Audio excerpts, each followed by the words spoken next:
Welcome to another edition of the Best Business Minds, where we interview business leaders and academics that write thought-provoking books. I'm Marc Kramer, serial entrepreneur who consults with family businesses and entrepreneurs, and currently I'm teaching entrepreneurship at Vinh University in Hanoi, Vietnam. Today, please welcome Ernesto Gomez, author of The Regrowth: How Organizations Can Overcome Stalling by Unlocking Their People's Potential. Ernesto, welcome. Hello, Mark. Thank you for having me. I'm very excited to be in your podcast. Well, thank you so much for joining us. And I really did love the book. I thought it's a good book for us as well, for college students to really learn about leadership. So, before we get started, why don't you tell us about your professional background, how you got to where you are that made you write this book, and why did you write this book? Yes, of course. I started off as an entrepreneur myself. Before getting into corporate life, I had, I don't know, 10 to 15 different businesses, from deli stores to catering for airplanes. I moved to the US also in the food business. So I always was very interested in how to start up organizations. And a company hired me as a consultant to turn around a business that was failing. And I ended up working for that company 23 years. So they asked me to remain there. And that's how I started my corporate, venture. I started always in managing businesses. At some point, I oversaw a business that was $1.3 billion in sales, in revenue, uh, Wow. the cash cow for the corporation. And we do, it's a CPG corporation. Then I had another opportunity to run a business, also $600 million. And all of a sudden, I was asked to change gears and go into a staff position, designing strategy, but particularly in the human side. You know, how can we turn around the company by working on the very soft core of the organization? So I became a CHRO for a large conglomerate, and then for a CPG company with 45,000 people in 18 countries. And I retired about a year ago. And throughout my time, I was always wondering why, I would love to write a book about transformation, business transformation. And I love strategy, and I like marketing a lot as well. But evidently, you cannot transform companies if you don't get into the soft core of the organization. I mean, you can have, capabilities and practices and many things, but in the end, every business, all the problems in business are people problems. Uh, if you start, going to the root cause of why something is not working or doesn't work the way you want it to work, you always end up finding a person, a process, um, you know, individual that needs to change a mindset or needs to get more uh, talent or more development. So I decided to explore that, and I wrote the book Regrowth. The reason I chose that name Regrowth is because every company, and this applies also to individuals, never grows at a 45% ascending line all the time for years and years and years. You hit walls, you probably stall, you stagnate, even regress. I was impressed by a McKinsey study that says that the average company in the US grows at a pace of 2.8%. 2.8%. And this is prior to the pandemic. If the average company grows at 2.8%, it'll take 25 years to double its size. you know so if you're an investor in that company, or if you uh, are an executive or a business executive in that company, I mean, it's not really a good sign that it's going to take you 25 years to double your size. Of course, 1 in 12 organizations are close to the 2-digit growth pace, but it's the exception, not the rule. And I always wonder, why is that? And of course, you go back into uh, some other studies I researched in reporting Bain, and they identified that 4 out of the 5 reasons why companies or organizations do not grow have to do with inside problems, not outside problems. In other words, regulatory conditions, industry, etc., yes, of course, can stall your growth, but more 80% of the reasons why you're not growing have to do with things that you are not doing properly. And it's an inside problem mostly. So that prompted me Yeah, to write that. I I think that's just like countries, like empires, that the reason they fail is not from anything on the external, it's always the internal. I mean, if Right. you take a look at Sears, they had a hundred plus year lead over Amazon. They had everything already in place, and now Sears doesn't exist, and Amazon has crushed them. And Walmart the same, crushing Sears. They even had stores in secondary cities, smaller stores, not these giant stores like Walmart. But look at the strategy. I think a lot of country companies that get big become risk adverse. The bigger they become, once you stop being entrepreneurial, and you start protecting the brand name and living quarter to quarter. What was it like to go from being an entrepreneur to working for large corporations?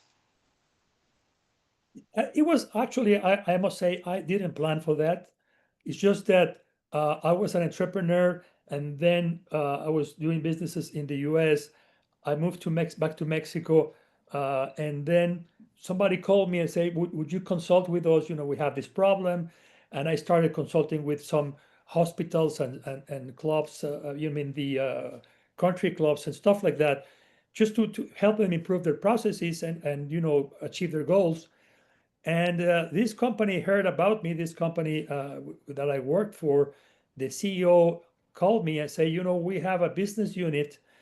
We invested $25 million in this business unit, and it's not really getting us nowhere. I mean, we have terrible results.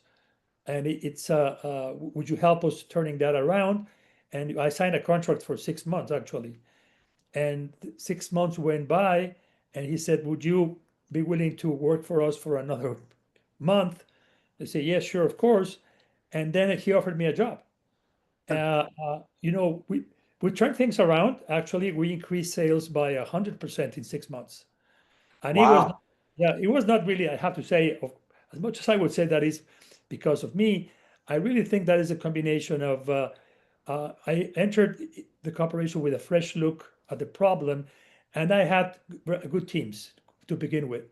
So they were just probably not very well aligned, and we achieved a lot of things. And then I worked for that company for 23 years, actually. The Wow, first, that's 23 years yeah, thinking it was a short-term assignment. it was, yeah, it's very interesting.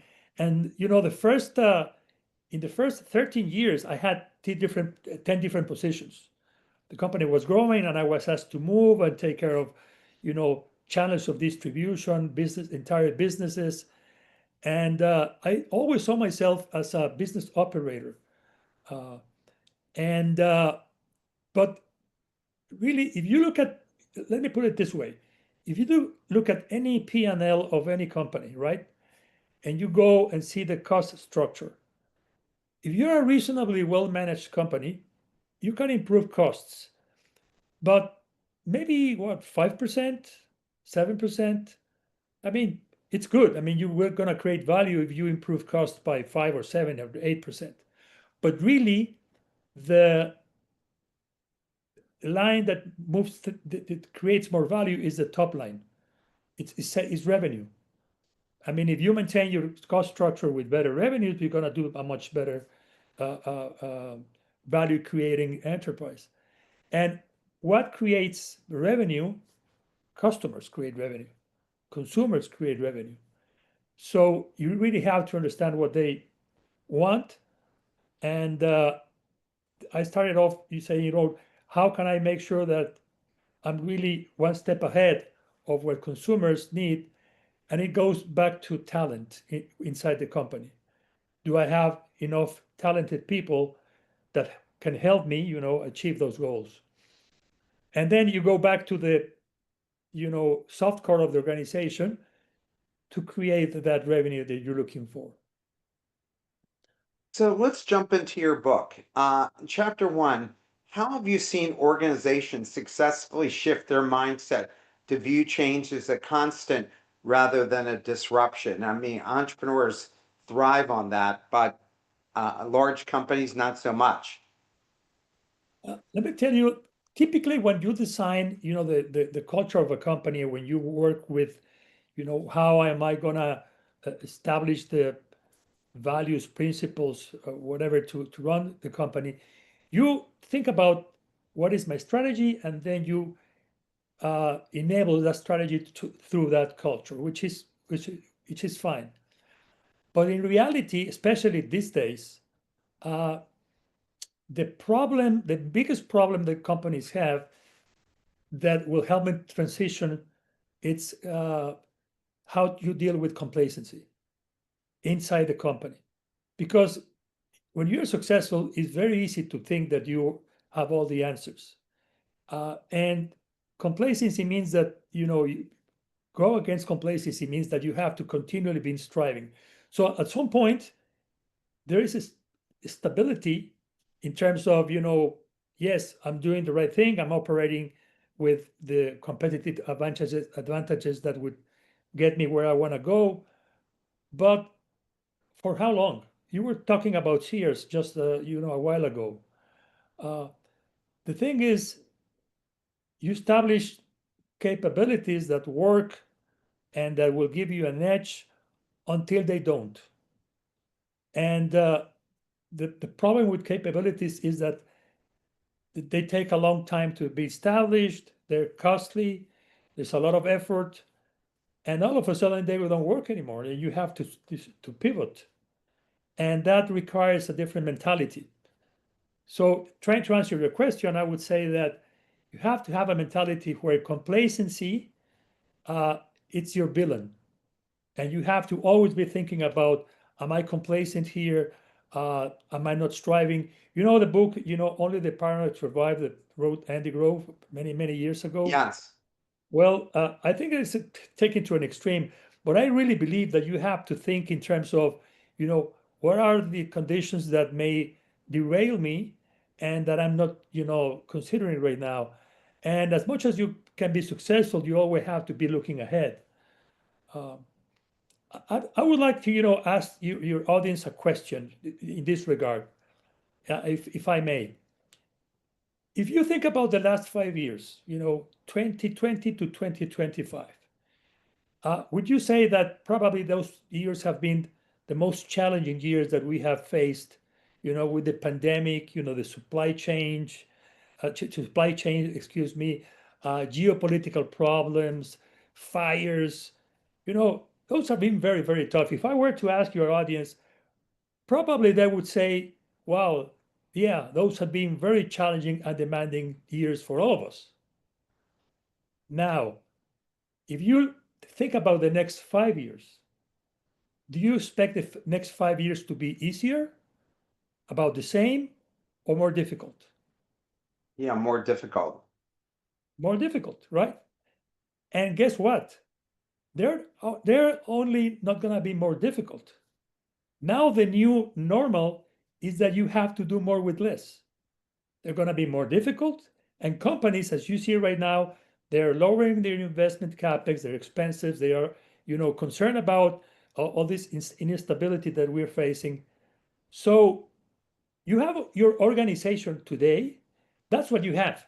You cannot change the whole organization and say, I'm going to fire everybody and rehire everybody. I mean, what you got is what you got. So how are you going to face a more difficult future? Uh, the only answer that I find is I need to unlock the potential that is already there to do a better I, job. I mean, right, with every change, there's always new opportunity because somebody is being dislodged by whatever changes are happening. I think the biggest change is an AI. I'm teaching entrepreneurship and agile innovation at Vin University, and in the fall, I'll have 700 students in a hackathon. and I'm going to challenge them with coming up with jobs that use AI. Like, how do we create jobs? Because AI has been a job killer. I mean, we just saw announced that Amazon is going to reduce the sales for the workforce by 10,000 by replacing them with AI. Um, IKEA said that they're going to, instead of letting 7,500 people go because it's family-owned business, they're going to retrain 7,500. But I would venture to guess that most companies around the world, especially American companies, aren't going to care about retraining people. They just want to lower headcount as much as possible, and everybody else. They always say about the shareholder, but really it's about them, the leadership, getting the biggest bonus right at the end of the day, and having their own stock increase in value. But I think it's going to be an enormous problem that even our parents are asking, what major should my kid go into when, if they go into business analytics? Like interviewed 18 straight kids doing business analytics because the parents here, that's good. But now with AI, being able to do this for you, or computer programming, that used to be the key to a six-figure salary. But now my friends who are CIOs say, I don't need that many programmers. I just need two to read the lines of code to find the mistakes made, because now there are AI programs that will do all the coding for you, and now you just have to read to see where the mistake might be. You know, that's an excellent question and reflection about the situation. I really think that we don't know enough about what's going to happen. I was invited as a guest speaker in this April at MIT for the MBA. So, and the class was leading through ambiguity, and I shared my experiences with that. And I was talking to some MIT faculty, and they told me something that for me was incredible. They say, according to our expectations, by 2028, 2029, 80% of the jobs that are going to be required in a company, those positions, we don't know yet what they're going to be. So 80% of the jobs are going to be different or new completely. Just as, data analytics a few years ago didn't exist in a company, and now you have a lot of experts on that. All of a sudden, you're going to need a lot of positions that you don't know exactly how they're going to turn out. And how do you plan for that? How do you plan for that as a person? Of course, as an individual, you want to get better at your job, and as a company. Well, I think the jury's still out in what you have to do. Uh, to the best of my knowledge, companies are transitioning into understanding what AI is all about, and then the next stage is starting some pilot programs, to see how it works, and then many companies now are substituting processes, now driven by AI, and see where they're going to take them. The next step, which has to deal with what do I do with positions, it's still up for grabs.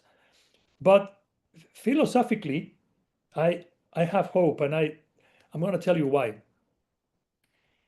Think about a company A and company B, who are competing in the market, right? Company A has AI, company B doesn't.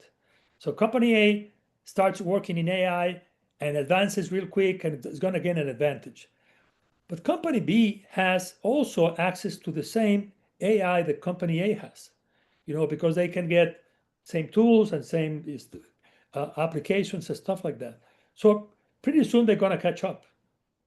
And the reason Jim Collins used to say that technology is not the reason why companies go from good to great. That he wrote it in his book. Yep. Technology is not really the reason why they transition into greatness. And I think this is going to be the case also with AI. I think it's going to be how people are able to use that tool to create competitive advantages and inform those competitive advantages and win. So I really think that people are going to be required in a different position. If you have a job that can be codified, structured, divided into step, and it can be replicated more than likely, I mean, an algorithm is going to do a better job than you. But I'm optimistic about, creativity and foresight and ingenuity as being drivers of progress in a company. Uh, I don't know if we can think right now. Can you imagine a company that has AI CEO? As of today, I can't. Can you imagine a company that has a C-suite that is AI completely? Well, not yet. So But you start but it looking. will happen. That's exactly what I don't know. As a team, I'm not sure how you can get inspired by AI. Uh, but anyway, I mean, I can say one way or the other. I'm not really informed. That was the same concern with robots. We were talking about robots at first. Yeah. When robotization entered into the scene, I don't know, 10, 15 years ago, we thought it was going to be a lot of unemployment. And if you see statistics, there hasn't been a lot of unemployment. Uh, those positions were replaced, yes, but people ended up doing something different. But the robots are getting better. I'm seeing now in China and the US, they're developing robots that can walk, pick up things, do all the same things humans can do. And they're driving down the price of what these robots can cost and increasing the lifespan of them by better technology and lighter weight materials and so forth. So it's going to be an interesting time. What's the biggest internal barriers companies face when trying to adapt to continuous change? And you worked in large companies. Well, first of all, let me tell you something. There is one barrier that is by design, which is the organizational structure. When you design an organization, by design, you put silos into the organization because you separate departments or functions. I mean, I used to do that a lot. And you hope or you establish processes so that, different parts of the organizations can interact with each other. So you establish, production and then distribution and logistics, and then you have marketing. So by design, you start establishing, the areas that have goals and processes that are specific to those areas. Now, the thing is, or the paradox is that in doing that, you have to also counter and establish how they're going to communicate with each other, how they're going to interact in a um, productive way. And I really think that most the problems, most of the problems with silos, and I have yet to find a company that says that they are happy, because they don't have any silos. I mean, every company that I work with and large corporations, you always find that, and the larger you are, the more problematic. So you have to really counter for that. And it's not really general coordination, it's really how to ensure that communication flows within areas and how people are really talking to each other. And you create, by design, incentives so that each of those areas are rewarded with their performance. And most of the time, the incentives are not really how they work all together. So you ended up having conflicts of interest. So I would say that one of the first barriers that company have to achieve growth, it's understanding that, you know, situation and how you're gonna solve with processes. The other one, in my opinion, has a lot to do with what you believe, what you end up thinking that your mental models in the organization, how people think, uh, uh, what they are capable of achieving. Um, I'm gonna use an example that I know is very controversial because it refers to Elon Musk, who, you know, he's been on the target these years, but I really love his approach with SpaceX. He said, the common belief was that rockets could not be reusable because it was not safe. So that was the mentality in that industry and in every company that was related with that. And they say, this is not safe. You cannot reuse the vehicle. And he challenged that assumption. He solved that problem. And now that industry changed completely. So there is certain standards that limit growth. I can tell you one that happened to me and a team of mine. I was running a team we produce packaged ham. It's not really, uh, how can I say, sexy, but we had 250 grams of ham, sliced ham, and that was the convention. We sell quarter of a kilo of ham in every transaction. And we challenged that, say, why 250? Why don't we go a little bit higher? Because we understood that the consumer ran out of product sometimes, and we increased the package by 2 slices to 250 to 290. And it was, of course, the biggest selling SKU in the company. And it ended up creating tremendous value because the distribution got cheaper because, of course, the transportation per kilo was more efficient, and then we charged the consumer for the extra slices. So that convention ended up being, why can we challenge that? So the mentality of, the way we have always done things here is not necessarily the ways we need to do that in the future. I think that it is another big barrier that you have to overcome.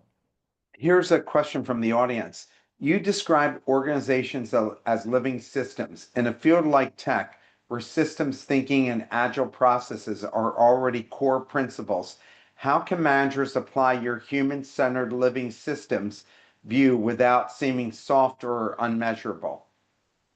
Well, thank you. I think that there is a lot of thought behind that question. Thank you. Whoever that asked that question, I really think that it's a very interesting question.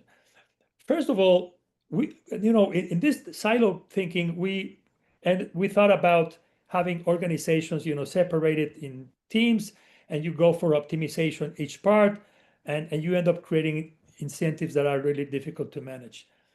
A living system is a different approach. You kind of understand that you need some slack to operate, and you need to have a little bit of permission to explore beyond what you are supposed to do. So that's in terms of design, that's very important.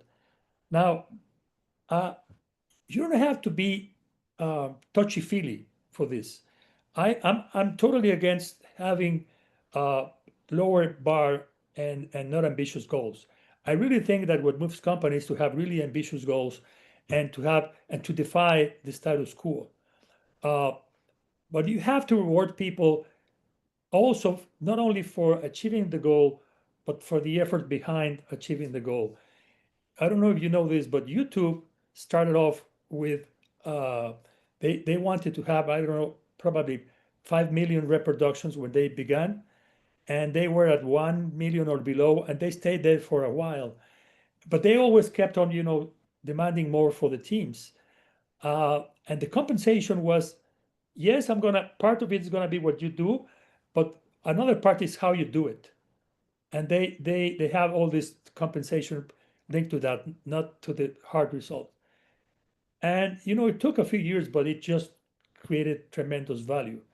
So agile, of course, it's a fantastic way to explore when you don't have experience that teaches you how to solve a problem.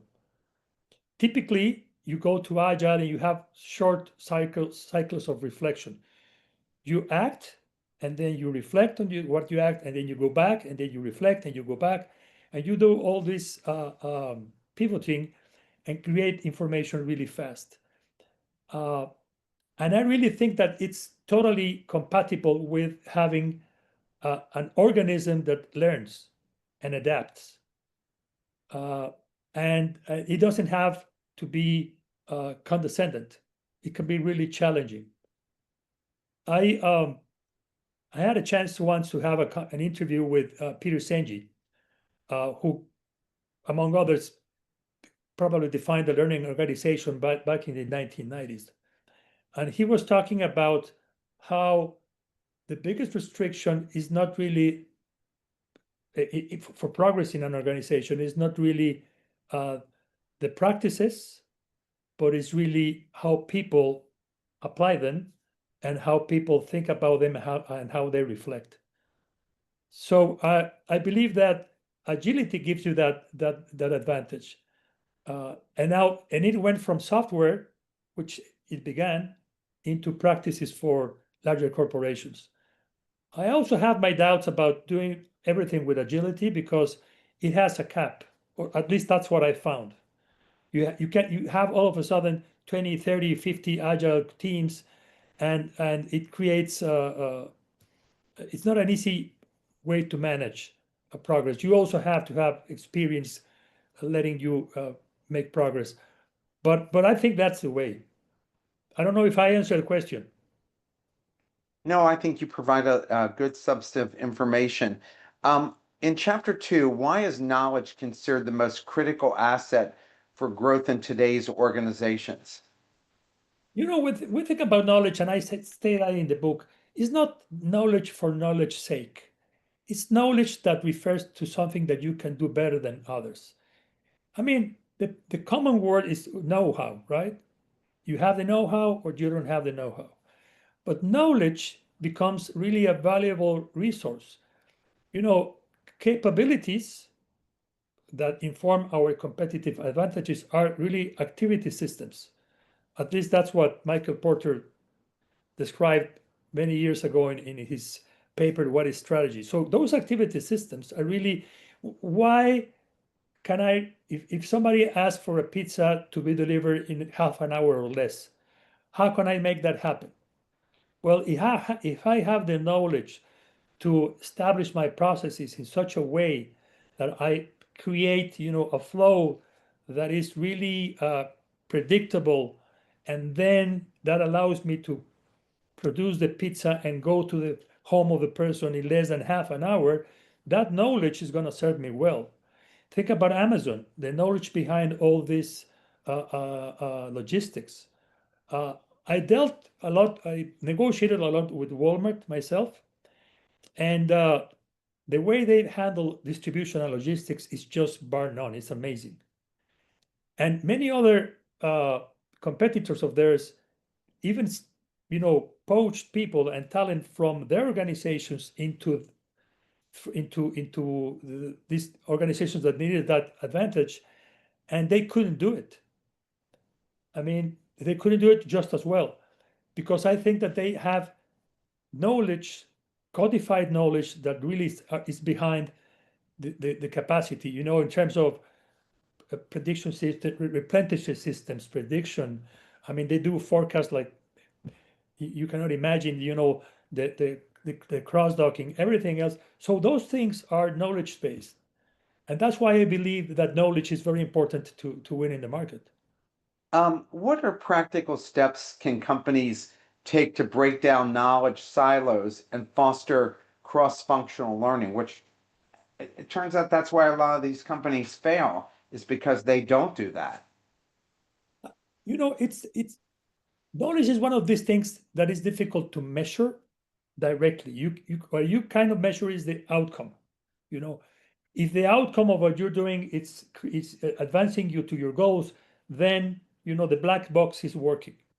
Uh, and I would say that there are three levels that you have to make sure that you are performing well. Of course, one has to do with products, what you offer, and how those products meet or exceed expectations from your clients and customers.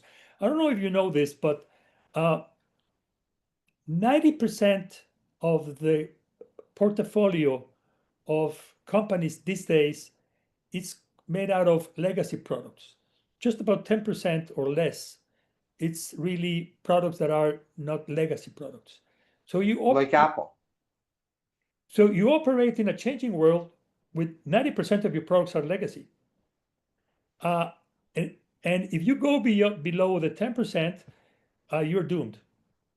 If you go above the 10% of non-legacy products, then you have a better chance to succeed. And this is because, as we all know, you have to really keep up innovating to be on the edge. And you were talking about Apple. Apple right now, it's been um, challenged because for a tech company, you cannot afford to be on a 90% with legacy products. I read about some kind of disappointment regarding the last, I don't know how you call it, this event where they communicate where they're going to be delivering next, and all they had was a different I/O system for the iPhone. Well, that's problematic. So the way you touch your consumers and how that is really evolving and changing, it's one of the dimensions you have to measure. The other one, as I was telling you about capabilities, are my capabilities evolving, or am I stuck with doing the same thing over and over again?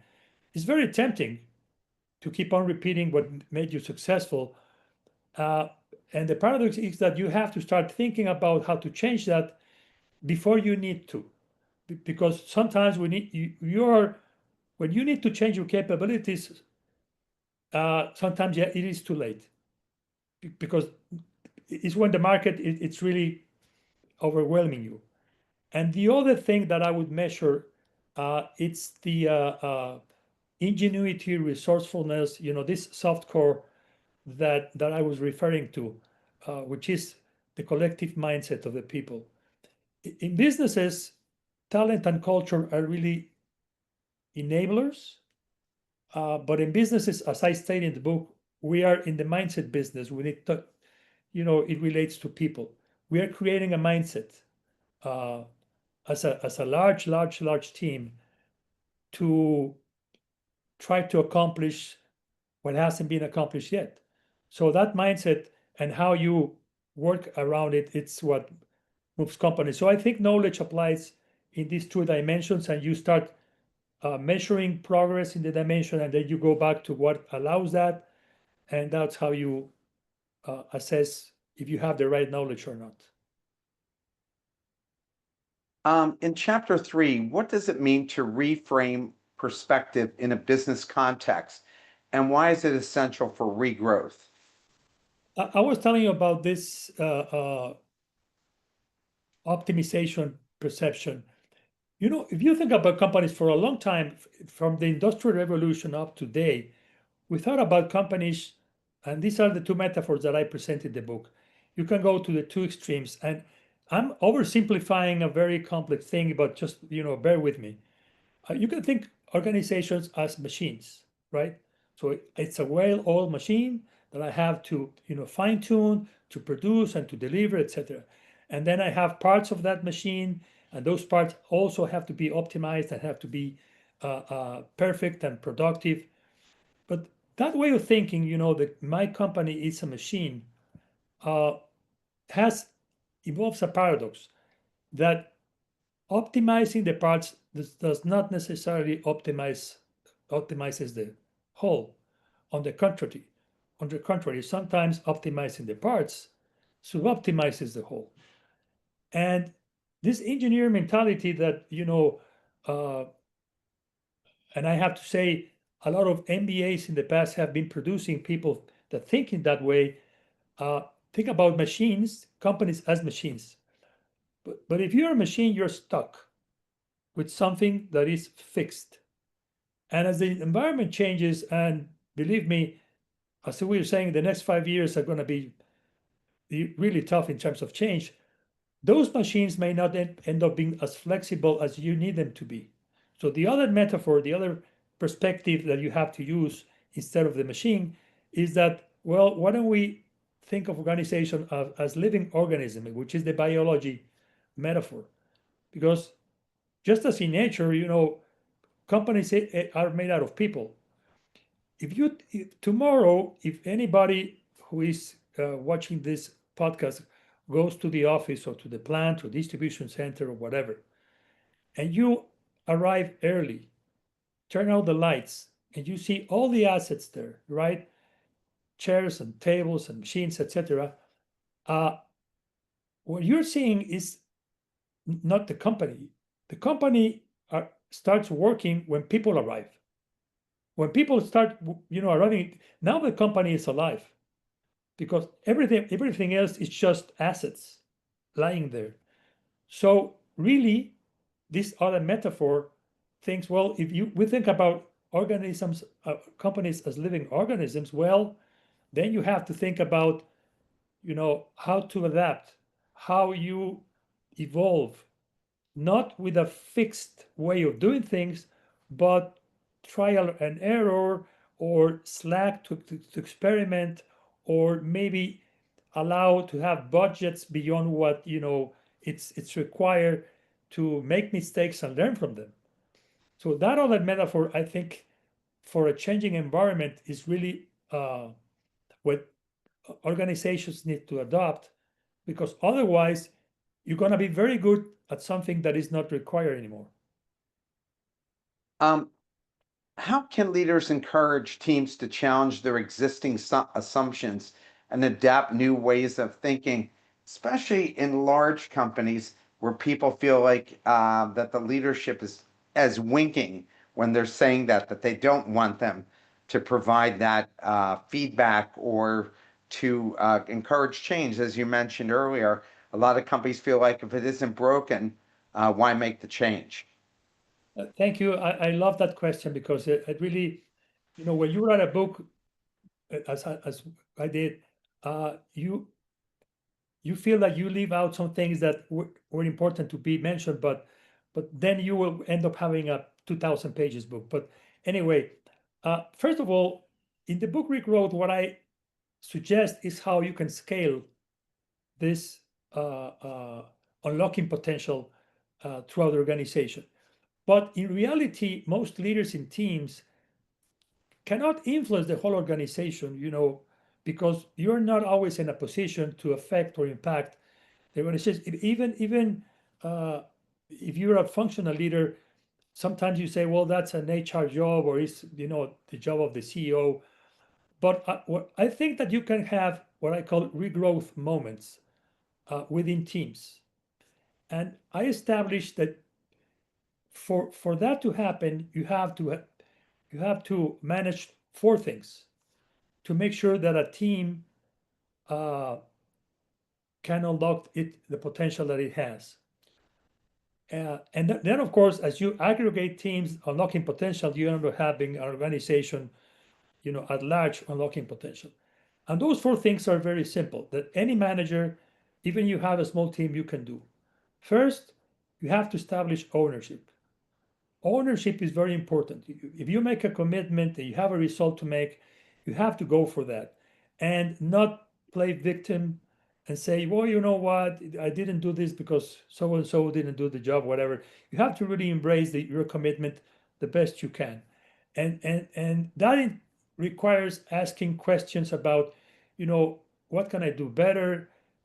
Maybe I overlooked doing this, and that, etc. And be more of a protagonist instead of just playing a victim. So the commitment to ownership is very important in any team. Second, it's to resolve what I call the tension between ego and truth. Most of the times, leaders in teams and people, we work with an ego perspective where you always want to be right. I mean, you are the experienced person, you are the boss, you're supposed to have all the answers, you have hierarchy, you have been in the position for many years. So, I mean, you're the illuminated person, right? And and then you call the shots and you think that you're invincible. But in reality, as Steve Jobs used to say, you don't want to be right. You want to get it right. So it's just, a way to make sure that if the idea does not come from me, but comes from somebody else, and it's a better idea than the one that I have, why not use it? I mean, we want to win, right? So I have to make sure that having a healthy ego, it's important to advance, but you have to limit that, and instead try to find what is truthful and what works instead of where it comes from. So that's another thing that you have to nourish your teams with, that way of thinking. The other thing is that you have to install or instill, excuse me, a genuine willingness to help others be better in the team. It's not just about you. If the team performs better, you end up benefiting as well. One of the questions that I get asked a lot by people starting in big corporations is, how can I escalate and become the next boss, the next VIP or something? And you think about escalating being means trampling over people and just jumping and just creating value for yourself. But I always say that that way of thinking is not really helpful. You don't escalate positions. Your team pushes you up, and that's how you ascend in the organizations. Is the team that makes you successful. So why not, just as in sports, how can I make sure that my colleagues are also getting better at what they are doing? And maybe I can help them, by the way, with my experience, my knowledge, or resources that they need. So we have ownership, we have truth versus ego, we have the genuine interest to help making others successful. And finally, this thing that Amy Emerson uh, popularized, which is psychological safety, the possibility that you you can challenge the system, the status quo, and you're not gonna get reprimanded. You feel included. You can speak up. You can even challenge things, and nobody is gonna punish you because of that. So those four things, if you work with those four things in a team, I guarantee you, the team is gonna unlock potential. And there is science behind what I'm saying. It's not just uh, my experience. Psychological safety has been tested, many for many years. When it started with the Google, the Aristotle project, they found that, and it's been really helpful for them. We have a question from the audience. Uh, for tech professionals looking to evolve from functional experts to transformational leaders, what mindset shifts, daily habits do you have to believe make the greatest long-term difference? Uh, in the book I mentioned, in the mindset part, I mentioned that you have to work with three things. First of all, your identity. You cannot. I mean, if even if you are very knowledgeable at something, you have to have an identity of a learner all the time, and you have to be willing to look under the hood, so to speak, examine your beliefs and say, is this belief helpful to advance my career? Yes or no? Because sometimes we're stuck with saying, well, this is the thing that has brought me success, so this is the only thing that I must do all the time. Uh, this book, What Brought You Here Won't Get You There, right? Uh, Yeah. well, I really think that that's a fantastic title. So you really have to be willing to review your belief system, and sometimes it's very difficult to do it yourself. So get feedback from others. Be always open to hear things that may be uh, even hurtful sometimes, but that can advance you. So reviewing your belief system is very important. The other thing that I suggest doing is you have to be good at taking perspective. We normally get really close to the task and really focused on the task, and we don't step back and try to look the system, right? And is looking at the system is the only way you can pivot, because as much as you can be focusing, this is great, I'm doing making some progress. Sometimes we get really invested into doing that thing, but not necessarily looking into if that is going to get us to where we want to go. And that happens a lot with startups. Startups, you always think, well, I'm resilient. I'm not going to be giving up because that's the way a startup operates. But you have to take a step back and say, what if I pivot? What if I do this? Is this the best way to do that? And you really have to look at the system. So it's the identity you have, and looking into your beliefs, the system, the taking perspective, and then agency. Agency is very important. You have to really try and learn from what you're trying. We're talking about agile a little while ago. I really think that reflection is extremely important because reflection becomes insights that inform your thinking, and reflecting is the way to acquire that thinking and then try a better way to solve a problem. So your belief system, taking perspective, and the willingness to act and experiment and learn from that action and inform your thinking, those three things are going to get you uh, to a better mindset to evolve. What are the effective strategies for increasing talent density without causing disruption? And I think that today this is even more of a challenge because young people want some kind of work-life balance, and they also are looking for organizations that are going to professionally grow them. And so this has become a big challenge now. As a company, I'm going to try to see this from the perspective of the company, and then I'll go back to the perspective of the individual. From the perspective of the company, uh, there is, I think, no doubt that you must have the most talented people working in the company because talent drives success.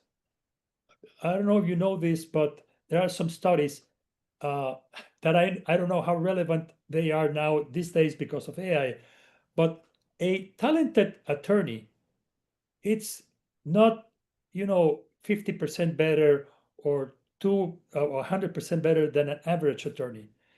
A talented attorney, it's about 13x better than an average attorney, 13 times. It's a lot. Steve Jobs used to say that a talented software developer was 50 times better than an average software development. So it's huge, the difference between what a talented person can do versus what an average person can do. Now, as a company, in reality, as much as you need to have talent everywhere, it is impossible to have the best talent available for each and every position in the company.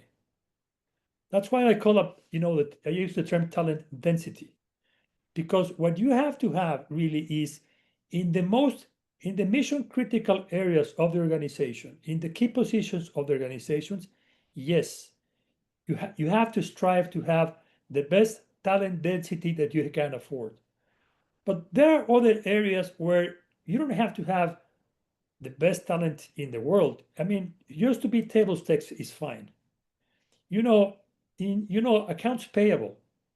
If your company is that not mission critical for your company, you need to have a good person behind that, a good process, whatever. But you may not need to have, the most talented person in the world for that. But I would argue that, in innovation and in some technical positions, you really have to have the best possible talent. Otherwise, uh, your competitive advantages are going to be threatened.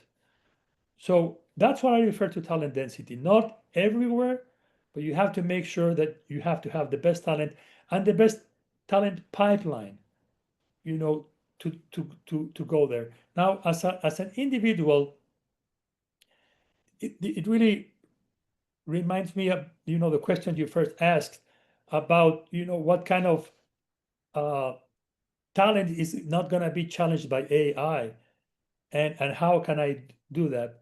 I was hearing at a podcast the other day, and I found very interesting what somebody said there. He said, "You don't really have to be worried about AI, to lose your job. You have to be worried about another person using AI better than you. That person is going to threaten your job." So I Eh, would argue, that that's something important. You were And going to. funny, that's what we talk about at university. In the beginning, faculty was worried about that AI would displace it, and I said, well, clearly not, because if we look during the pandemic, students prefer to come to class, but we are teaching them how to ask the right questions. We're conveying our knowledge and whatever our expertise is, because without our expertise in teaching them this, as you just said, they won't ask the right questions and they won't get the right answers. Let's talk about culture. How can organizations intentionally build a culture that supports continuous growth and transformation? Uh, I need to go first to I specify in the book that there are three determinants of culture, which is the creed. I mean, what the company believes in, the creed of the company, that is composed with principles or values or the how people how the company states what how they operate, and also the purpose, where we're gonna go. So this is what we believe in, and this is that the norms that are gonna guide us, in our development. So the creed is number one. Second one, I call it the context effect, and I use the word affect instead of effect, because context in culture, it's extremely important. And when I say context, I mean uh, policies, incentive systems, uh, even the physical context of the company sometimes has impact into what people can do or can't do. And then the leadership model, the four elements that I mentioned before about commitment, about ownership and psychological safety and truth versus ego, etc. Those are the ones that I describe as the stewardship model. So those three things have to work together. So you have to have a clear idea where you want to go. And then the context, what you have to do is eliminate the barriers first. Culture is something that you teach, and you teach by example mostly.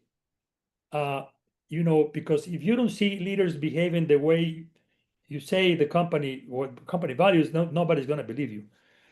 But the most important thing is, for instance, if you say we are an innovative company and we strive for innovation because we want to have this ratio of 20% products, new products compared to legacy products, uh, you cannot have an incentive system that gives a prize to those who experiment and fail. So if you're a company and then you say, well, I'm going to pay you a bonus if you reach your objectives, and you have to do this, and that, and you experiment to do that, and you fail, and they don't reward you, you're going to say, you know what, that's fine, but don't say that you want to innovate if you're not willing to take the risks to innovate. So the environment is really, really important.